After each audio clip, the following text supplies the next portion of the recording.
সরকার যদি জিএম কাদেরকে গ্রেফতার না করে ওই জিএম কাদেরের বাড়ি ঘেরাও করব। জাতীয় পার্টিকে বলবো, আর যদি রাস্তায় নামার চেষ্টা করেন তাহলে কিন্তু জীবন নিয়ে ঘরে ফিরতে পারবেন না। যারা 24 সালের দামি নির্বাচন করেছে, যারা অবৈধ নির্বাচন করেছে, যারা নিশিরাতের নির্বাচন করেছে, এই সকল এমপিদেরকে, মন্ত্রীদেরকে সরকার এখনো পর্যন্ত গ্রেফতার করতে পারে নাই। যে কারণে আমাদের কাছে মনে হয় এই সরকারের কোন কোন উপদেষ্টা, এই সরকারের কোন কোন রাঘব বোয়াল আওয়ামী লীগকে আবারও রিফান্ড আওয়ামী লীগ রূপে ফিরিয়ে আনার চক্রান্তে লিপ্ত রয়েছে। একই সাথে এই জাতীয় পার্টিকে প্রশ্রয় দিচ্ছে। অন্যথায় কেন জিএম কাদেরের নামে মামলা হয়েছে, এখনো পর্যন্ত কেন তাকে গ্রেফতার করা হলো না?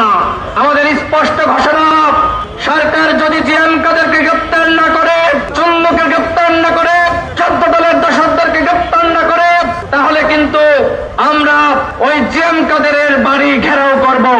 জাতীয় পার্টির কার্যালয় এখনো পর্যন্ত তারা সেখানে মিটিং করে, কত বড় সাহস, সেখানে মিছিল করে, বিক্ষোভ সমাবেশ করে। জিএম কাদেরের কত বড় স্পর্ধা, সে এই পল্টন দিয়ে বিক্ষোভ মিছিল করে। গণ অধিকার পরিষদের নেতাকর্মীরা, বিএনপি জামাতের নেতাকর্মীরা, আপনারা কি করেন? আপনারা কি করেন? জিএম কাদেরকে আপনারা ধুলাই করতে পারেন না।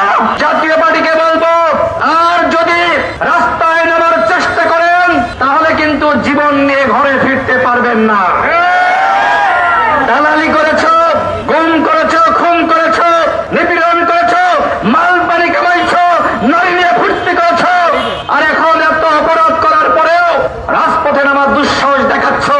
হ্যাংটুং কিন্তু আস্ত রাখা হবে না।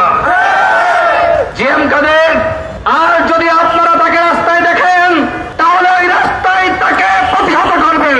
আমি আজকে আপনাদেরকে নির্দেশ দিয়ে গেলাম, যদি এর জন্য করে মামলা হয় তার 1 নম্বর আসামি আমাকে করবেন। দশরগিরি করেছেন আর এখন রাজনীতি বাড়াইতে আসেন। রাজনীতি এখন আমরা করব। যারা গণ অভ্যুত্থান ঘটিয়েছে, যারা ফাঁসিবাদ বিরোধী শক্তি ছিল, তারা বাংলাদেশে এখন রাজনীতি করবে। এই বাংলাদেশে আওয়ামী লীগ এবং তার অ্যাসোসিয়েট, তাদের কোন জায়গা হবে না, তাদেরকে রাজনীতি করতে দেওয়া হবে না। আর নির্বাচন, কিসের নির্বাচনে অংশ নেবেন?